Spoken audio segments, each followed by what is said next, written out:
Welcome to the Heal, Thrive, Dream podcast, where trauma survivors become healthy thrivers. Each month, we'll feature a theme in the trauma recovery and empowerment field. To promote your recovery, healing, and learning how to build dreams, here's your host, Karen Robinson, transformational coach and therapist. Hi, everyone.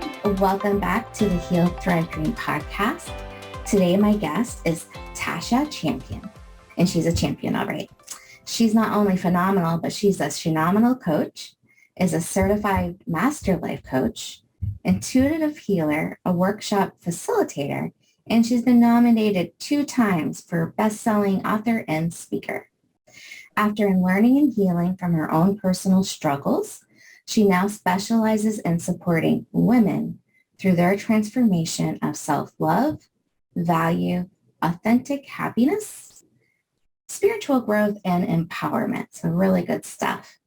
As a single mom of 4 and a triple negative breast cancer survivor, she defines the meaning of willpower with unwavering faith.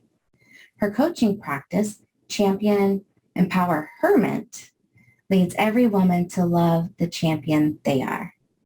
That's a really beautiful bio, Tasha. Thank you. Thank you. What's not in your bio? Because I know I have the short versus your long one, which for the audience listening, we'll have the long one in the show notes. But what more would you like to share with our audience about you? Wow. I took a healing journey. Wow, it's been a minute. What year? 2014. It's been almost 10 years. I was awakened by God one night, like, hey, do you want to keep living like this? If you don't make the biggest change in your life, the life you've had in the past is going to follow you. It's going to continue. And I knew that how I had been feeling like I didn't have a purpose, feeling like I was just only a mom and a divorced woman, feeling like my life was just going to continue to be in a puddle of tears. I knew a change had to be made, but I had to make that choice within myself. And I had to be committed to a level of getting uncomfortable, to a level of acknowledging who I am, where I was in life, and how do I progress forward with love, with positivity, with actually using the beautiful heart that I had that I thought because of past things that was said to me was too emotional. Oh, you're too emotional, Tasha. But I found that emotions were part of my beauty. It was part of who I was. Mm-hmm. And as I took this journey, I found my mentor, and we started working together. I got a chance to really see who I was outside of titles. Women, so much, we live through our titles: mom, wife, sister, co-worker, supervisor. And I just needed a moment to see who is Tasha Champion. And when I really unpacked and found who I was, I discovered life. I discovered happiness. I discovered purpose. And what I found was all of that was already in me. Yeah. So it wasn't too hard to find. No. Yeah. We had to just move some cobwebs, right?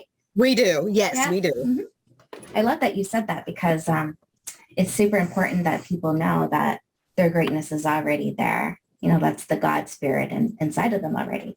Right. So, yeah, that's beautiful. Okay. So that was a nice little story about your healing journey. But my audience is really going to be curious about, well, what was so wrong before?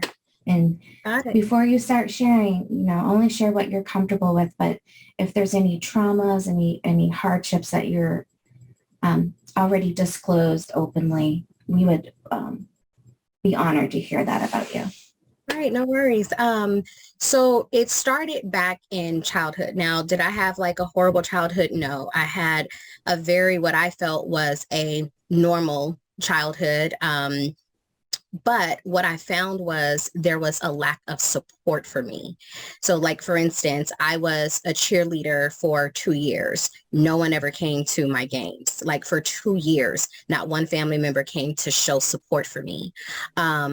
As a child, I was not shy, and I could sing, and I wanted to sing, and I wanted to act. Nobody supported that effort. So what I had learned within myself is that I was not worthy of being supported. And I didn't realize that as a child I just felt like, wow, nobody supports me. But of course, being older and looking back, it played into my worthiness within myself. And so I grew up feeling that I was not worthy of being supported. And as you know, when you take your healing journey, you know that that follows you.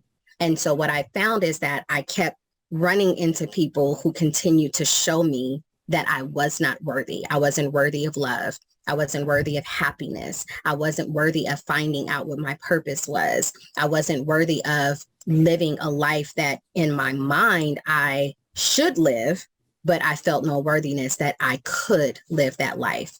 And this played out into my into my 20s period. It played out into my early 30s until I had that awakening.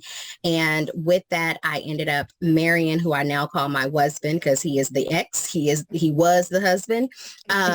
We had 4 children together, and it was like I wanted to prove other people wrong, which is why we did get married. When he asked, I knew in my spirit that I shouldn't. But it was like, but he wants to marry me. And I felt like I had won the prize out of all the other girls and all of his cheating. Tasha won because he wants to marry me. And that played into my worthiness. And then as that continued to fall apart, because it was never together, it continued to fall apart. I then, once I left my husband, I jumped into another relationship, and that was totally unhealthy. Me and my children were verbally abused. We were bullied. And again, it played into, where do I feel worthy? And so worthiness, self-love, self-value, this was a foreign language and a foreign concept to me. But when God awakened me to know, hey, you got to live better than this. Mm-hmm. That's when I found that I needed to be connected to my own value, and it wasn't tied to what someone else thought of me. But when we carry that, and a lot of times, even as parents, we don't realize certain things that we do and say plays into the lives of our children, and they carry that into adulthood. And all we ever hear is, oh, just get over it. Don't be so emotional about that. You said that twice. Yes. And once it gets into your emotions, it's there. Yeah. So this brings up 2 questions for me. The first one being, because you brought it up twice, that people would say you were too emotional. Yes. And that is a direct gaslighting statement. Mm-hmm. And I want to know if you, A, recognize that, and B, how have you recovered from those kind of comments? Of course, recognizing it now where I am in life, yes, I totally realized that that was gaslighting. That was, you don't know how to deal with my emotions, so you're telling me not to be emotional, or you are the reason that I'm in this emotional state, and you're telling me not to be emotional. And then as a child who was emotional, I was like, I cried over everything, but no one ever asked me, what are you feeling? Yeah, what's wrong? What's going on? What's wrong?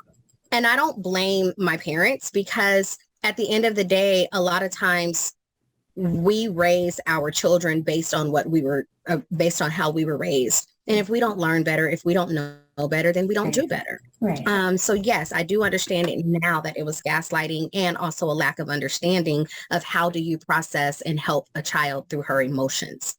And what was your second question? Yeah. I think it's a really good question. And I don't want you to share anything personal about your kiddos. That's always your choice, but I'm not asking about them directly. But I'm wondering about how that changed your parenting, because you know what it was like not to be seen. And there's lots of reasons why parents can't see their kids. Like, they could be overworked.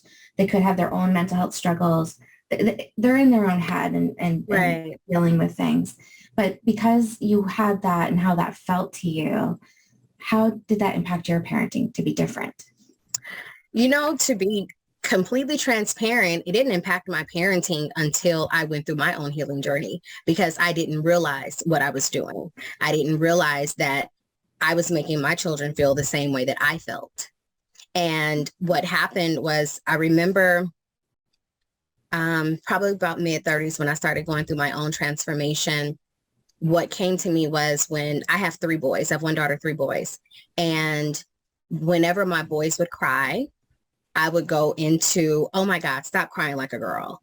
hush, be quiet, stop all that crying. Never asking them, what is the emotion that you're feeling? So then as they became teenagers and young adults, what was happening is now that I want them to share what they're feeling, they don't know how because I never gave them that space as a child.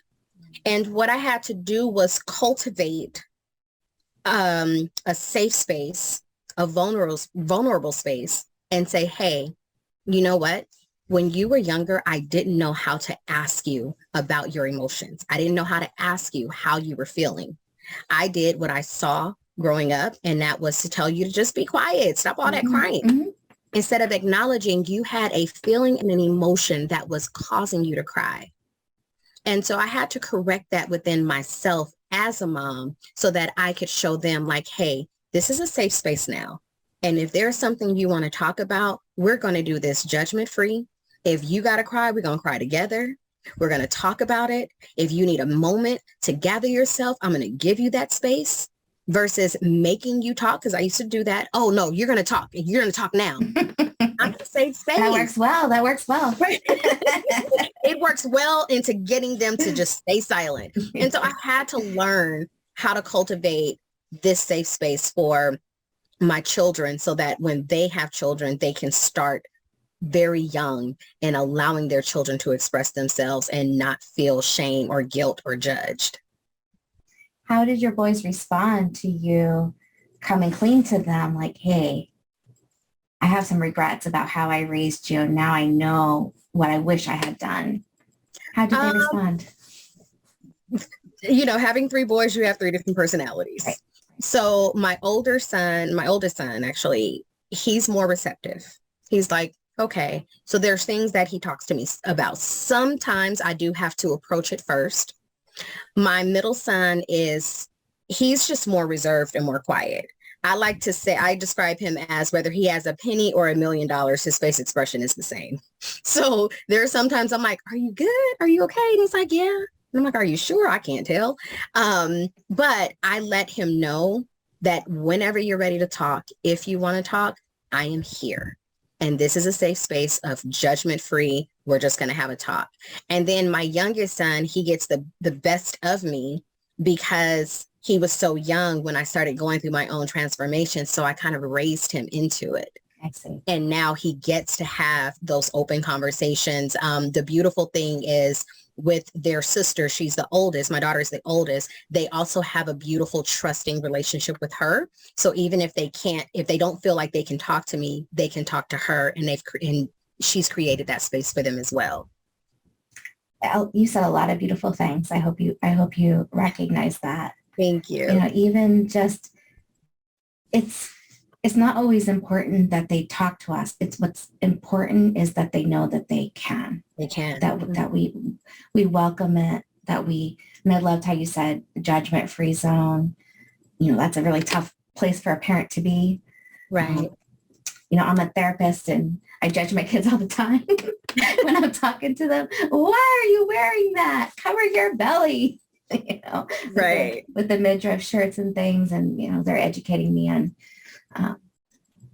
a different way to be a feminist than how I grew up, right? With choices and things. So yeah, I think that's beautiful work. But so you had this transformation, but still, how did you learn how to talk to them? Or did you have some coaching, some therapy? Did you read good books? What did you do? I think through my own mentor and her showing me my truth within myself. Of course, like investing in different programs that cultivated that healing, reading different books, doing personal development. Like we would do personal development as I took them to school. I always played something positive so that their mornings were energized with, you know, positive energy, positive affirmations, positive thoughts. And what's interesting is, like, if I'm going through a moment, my kids regurgitate that back to me, the things that they've listened to, because I always played personal development as they were going to school.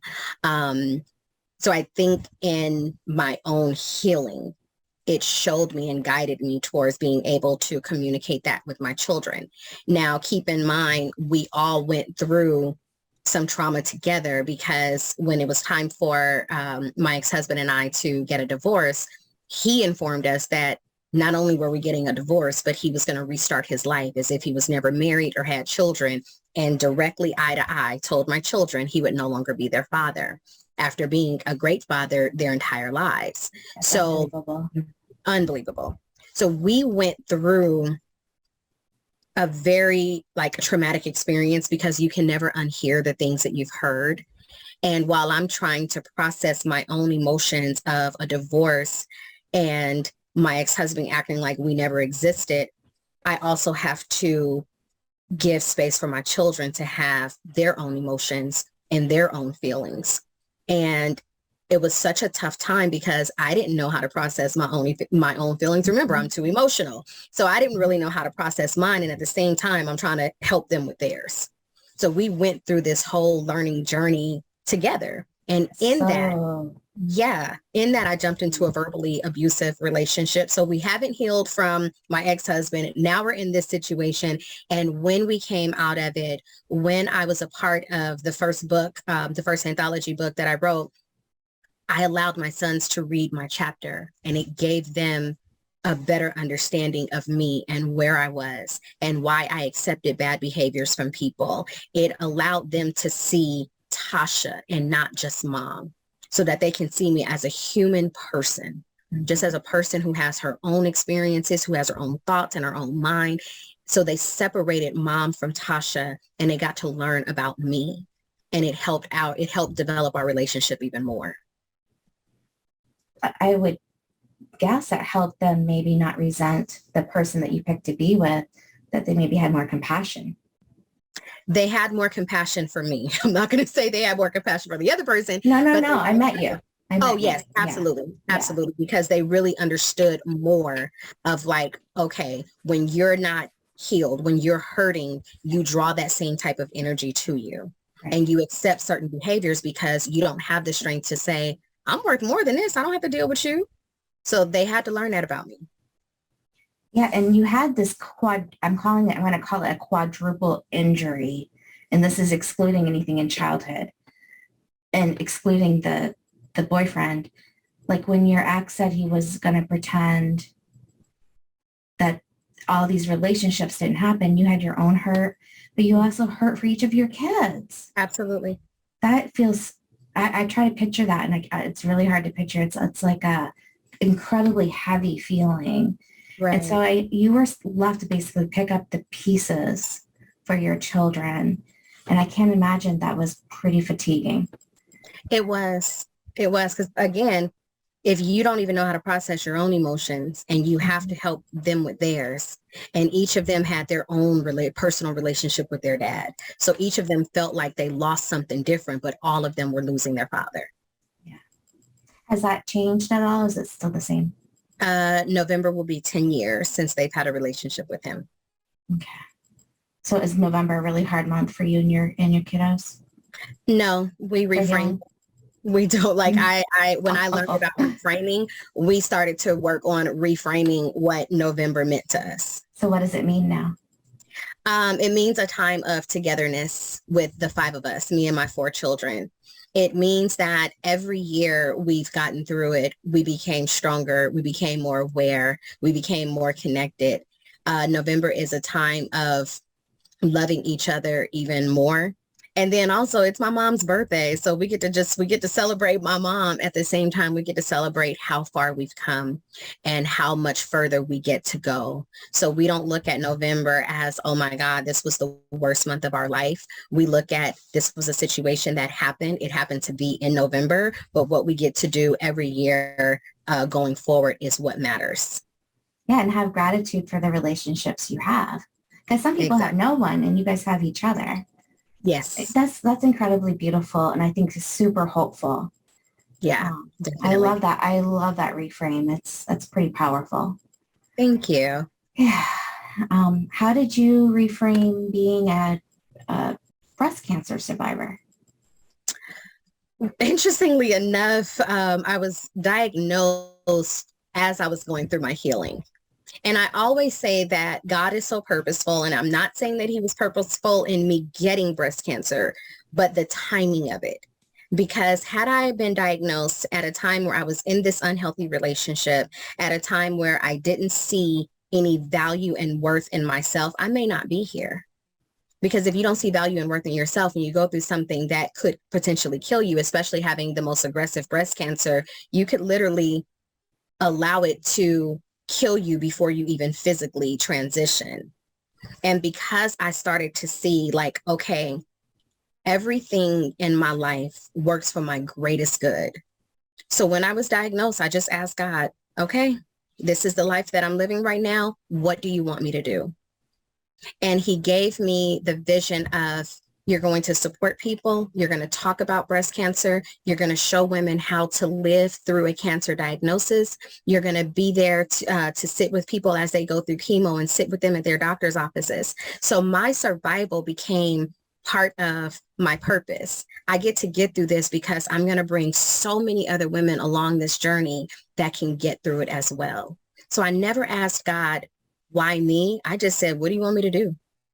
And he created a path. The perfect question. Yeah. Beautiful. Thank you. Okay. Well, I'd like to know more about a few things. Okay. So I'll put them out there, and if you can't remember, hopefully I'll remember again. Okay. So I have a question about the books that you feel were helpful and pivotal in your healing journey, because I'd love the audience to know about those to potentially purchase. I would love to know about the names of your books and about your writing journey. And I also would love to know more about the services you offer women now and why you. You know, I think we know the why, but I want you that from your perspective, right? Okay. Right. Interestingly enough, I will be very transparent. I do not remember every book. One of the main ones that sticks out is the 4 Agreements. I love that. And then I do a lot of audiobooks because I drive a lot. And so that's what works best for me. But there was one particular one by Gabrielle Bernstein, The Universe Has Your Back. Mm. That one was a really, really good one. And then a lot of videos. I would always listen to Eric Thomas. I would listen to Les Brown. I would listen to Will Smith. I would listen to Lisa Nichols and Iyanla Vanzant. So these were like, and Oprah. Cannot forget Oprah. These were my go-to people to pop on videos and just listen to them every morning to start my day with filling my spirit with positive energy. Very nice. Thank you. All right. Now we get to hear about your books. Okay, great.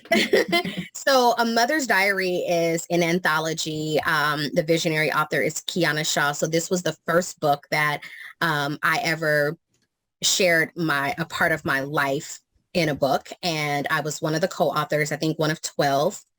And I shared a piece of my story, just how I kept trying to outrun the life that I was living. And really, it was always going to catch up to me. Because when you're running a race against yourself, you're going to lose. And so it was about, hold on, stop right here. Stop. Just stop running. Face what you've been through, and you can learn where you're going. So that is what that taught me. And that's what I share in that book. From that, a couple of years later would birth me becoming a visionary author of the book Shenomenal Women, which went on to be an Amazon #1 bestseller, as did Mother's Diary. And again, it was God giving me a vision. I was sitting at work at the time, and I felt God tell me I was going to write a book. And I was like, who's writing a book? And he's like, you are. And I was like, I don't know about that. Like, we're having a whole conversation. I'm like, I don't know about that. And so he really showed me everything. He showed me the title. He showed me the cover. And I was like, I guess I'm writing a book. And I said, okay, well, you got to bring me the women. And I asked for 15, and God would bless me with 22. So there's 23, including myself. And we all share these stories through transparency and through love of how we gave up our excuses to make a way through life's most challenging times. So like, for instance, my chapter is Permission to be Fearless, how I learned to live my life with a fearless spirit, a fearless heart, a fearless mentality, and a growth mindset. I have women who talked about losing their children, I had, let's see, there was someone that talked about molestation and rape, going through a divorce, becoming an artist in a world where Black women artists were not accepted.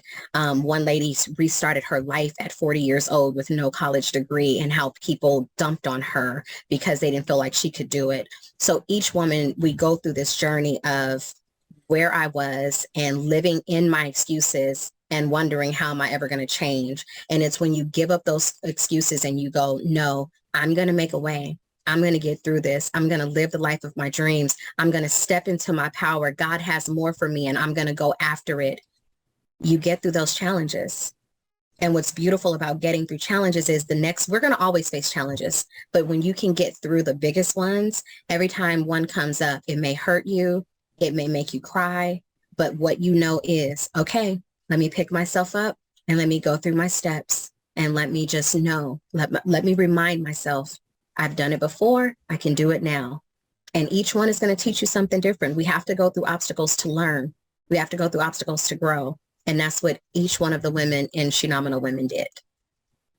It sounds like a wonderful project. It was a beautiful, beautiful experience. Like to this day, I'm still like, oh my gosh, like this was just a vision I had. And here it is. I still pick up the book in awe and I still read it like I've never read it before. I learn something new about each woman every time I read it. Well, I will be getting it. Thank you. And reviewing it. I cannot wait to do that. Sounds great. Thank you for writing it or Thank you. Organizing it. I know you had your chapter and had other women contribute. It's beautiful. Mm-hmm. So tell me now, like with all your life experiences and professional experiences and the coaching programs you've been through, what do you do now to help women? What do your programs look like? Oh my gosh. It looks like love. That's the best way I can describe it. But what I had to really open myself up to know is that I was once on this side of pain and hurt and exhaustion. And through my own healing, I emerged like a woman who knew herself, who knew a purpose. And I'm like, I know that there's other women that feel like that. And so my whole mission became show women how to live life with purpose and intention. And so now I work with women who feel exhausted, underappreciated. They feel like their to-do list is always bigger than they are. And every time they look at their to-do list, they're the only ones that are not on it. And I teach women how to heal and become unapologetic about living on purpose, because that's what matters. And so I have launched the Shenomenal Academy. And the Shenomenal Academy is a 6-month program that takes you through a complete, yes, intense, but it takes you through a complete journey of healing, of building your confidence, building your authentic happiness. You shed and peel away the layers that you've been locked and stuck in, so that you're beautiful. Remember, a lotus grows through muddy waters. And so you emerge that lotus flower, you emerge that beautiful butterfly.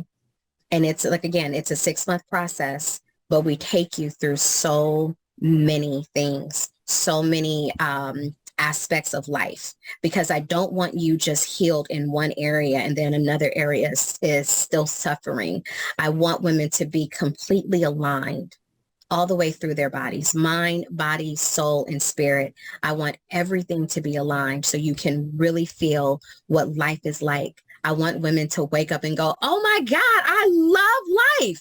Even when something bad happens or something happens that shakes them up a little bit, they can still stand up and go, oh my God, I love life and I'm a Shenomenal woman.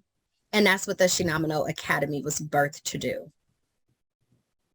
It sounds amazing. Good for you. Good for you for offering that to women. There's such a need.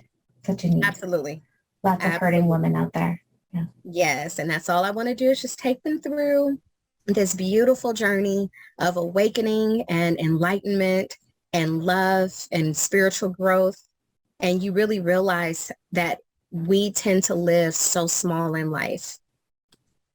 Unintentionally, but we do. We live so small in life and there's too much world out there. And you get to be a part of that with a beautiful heart space and a beautiful, authentic smile on your face. Mm-hmm. Yeah. And the potential we have is mind-blowing when we know from research that we only use a figment of our brain. Most of our brain has not even been tapped into. So our power, our abilities, our talents, our strengths are way more than we would ever know. Absolutely. Nobody ran that fastest mile as fast as it's run now until one person went above and beyond what they were capable and then opened the door. So then lots of people started to run that fast, I love that analogy. Yes. Yeah. And it's true for so many things. So it's important. Okay. So there's women out there today who are listening to our show and oh my gosh, they wish they were where you and I are right now in terms of doing things in the world to make a difference. We're, a little ahead in our healing journeys. I know I have more work to do. I'm guessing you feel the same about your life. Yeah. So for the women that aren't on their journey yet, maybe they are because they're listening to us, right? Right. What kind of hopeful, inspirational advice or suggestions do you have for them today? The first thing you have to do is make a decision. Without making that decision that you can live life differently, you're going to live life the same. And if there's any part of you that is not operating through love and judgment-free, you're not living to your fullest potential. If you are out smiling and enjoying life, but then crying in the shower and crying in bed, you're not living your best life. And I can assure you through experience and through the women that I am blessed to work with, that no matter what you've been through, and I know you're probably thinking right now, but she didn't have the same life I lived. I may not have, but I still cried the same tears. I may not have experienced certain things that you experienced, but the way that I experienced what I've gone through, I still cried the same tears. So although our lives may not mirror each other, the pain that we feel is still the same. And you have an obligation and a responsibility to yourself to know that you are more than where you are right now in this moment. And if you are already on your journey, yes, there are going to be times where things feel too thick to keep going. You're going to be in your comfort box and it's going to be scary to jump out of that comfort box. But because you made a decision to take that first step, it is always possible. Nothing is impossible. The very word broken down says, I'm possible. So everything that you need is already in you. And it's women like myself and Karen who are placed in this world to hold your hand and say, it's in you. Now let me show you how to bring it out of you. And let me show you how to walk a path that you were created to walk, because we all have a path. We all have a journey. No two journeys are the same, so don't compare yourself to anyone. And also don't compare yourself to who you were yesterday. Just know that you can be better tomorrow. Life is worth living. Beautiful. I think I said beautiful too many times. No, you didn't. Yeah, I need another buzzword. But I don't really think about what to say. I just say what I feel. So exactly. Yeah, it's very authentic when I say that. Yes. Yeah. It has really been a delight to have you on here with us today. Thank you. Likewise, I appreciate having this time with you. I love connecting with other beautiful women that's on their own journey and connecting with other women. So it's a beautiful space. Mm-hmm. All right. Well, thank you everyone for catching us today. We hope you feel inspired. We hope that you're ready for some healing. And please reach out to us at Heal Thrive Journey or Tasha at Tasha Champion. What's the best way to reach you, Tasha, before I mess it up? If you go to Shenomenal.com, you can follow me on Facebook, tcchampion.com. Please do not follow Tasha Champion, as that is a hacked page. So TC Champion is my Facebook and the Shenomenal Coach is my Instagram. So you can always feel free to reach out. Awesome. Let's work together and come to my retreat in October 2023.